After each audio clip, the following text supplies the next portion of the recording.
sa akin, single mom. Saan ako kukuha ng pagkain? Huwag mo pansinin, Hindi huwag na mo rin ako pansinin. magtrabaho ng kasabay. Kasi matanda na ako.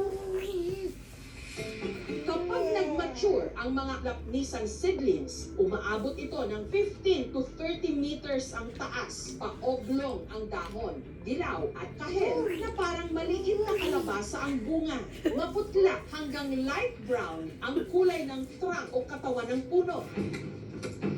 Kapag nasugatan o natamaan ng fungi ang katawan ng puno, naglalabas ito ng itim at mabangong bilang pandepensa.